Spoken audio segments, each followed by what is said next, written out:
Hello again, fellow witches and wizards. I'm Wanda Winterbottom. Today I'm going to talk about our trip to Diagon Alley.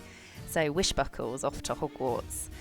Today we went to Diagon Alley. Isn't our first trip, but each visit feels so special and it seems to mark a chapter, especially since Wishbuckle's gearing up for her very first year at Hogwarts.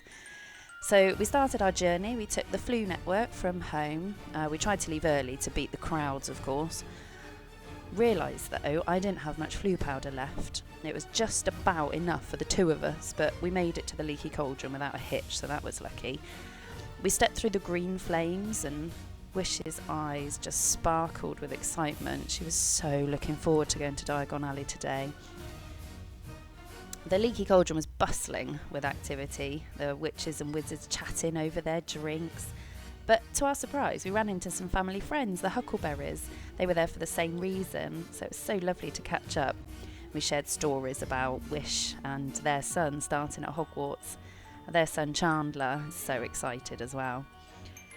After a quick chat, we made our way to the back of the pub, so tapping my wand on the brick wall and the bricks began to shift apart, revealing the bustling alley filled with all the shops and the magical wonders. I haven't been to Diagon Alley for about 2 years, so it was an absolute delight to see it again. The air was alive with excitement and the sounds of chatter and clinking of coins. I love Diagon Alley. We started at Gringotts, which is always a sight to behold, as most of you know. The grand marble columns and the goblins behind the counters. Wishbuckle's eyes widened at the sight of the gleaming chandeliers and the intricate stonework all over the building. So impressive, isn't it? You'd be mad to try and rob it. She watched in awe as I withdrew some galleons from our vault. I must say the goblins, with their pointed features and sharp suits, handled everything with their usual efficiency. 5 out of 5 stars every time. The cart we descended in, though, was quite a rickety one this time, but overall, a brilliant trip to Gringotts. After Gringotts, we went over to Ollivander's, got to get her wand, of course. Even though we've been to Ollivander's before, that shop never loses its charm. We went in, the air crackled with magic as it does, and was thick with the scent of polished wood and aged parchment. Shelves stacked high with wand boxes. Wishbuckle was a bit nervous though, because she knows how important the choice of her wand is. But when she held a willow wand with the phoenix feather core, it was like a spark ignited.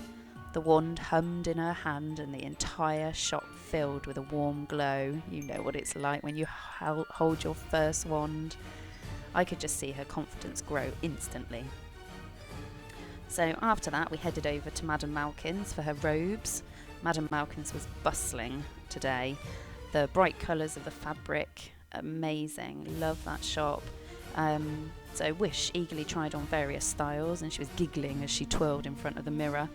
This time we picked out a classic set of black robes, obviously for Hogwarts, but also a stunning burgundy trim set that just Wish insisted was perfect for special occasions. Seeing her excitement though was truly heartwarming. I couldn't help but reminisce about my own first year at Hogwarts, remembering the thrill of putting on my own Hogwarts robes. I'm sure you all listening can remember your first time at Hogwarts as well. So then, this point of the day, we were actually both quite hungry, so we popped into the ice cream parlour, Florian Fortescue's. Closed down for a bit in the 90s, but I think his granddaughter runs it now. We had the most delicious strawberry ice cream on waffles. Then we ventured to Pottage's, the cauldron shop. It's always chaotic though in Pottage's, but it was quite manageable today. The chaotic atmosphere was a familiar one, of course, with parents and children debating over which cauldron to buy. We selected a standard black cauldron. Wishbuckle was so intrigued, and she was just inspecting all of the different sizes and shapes, and the ornate shimmering cauldrons with the ones with the runes engraved on the side. She loves those.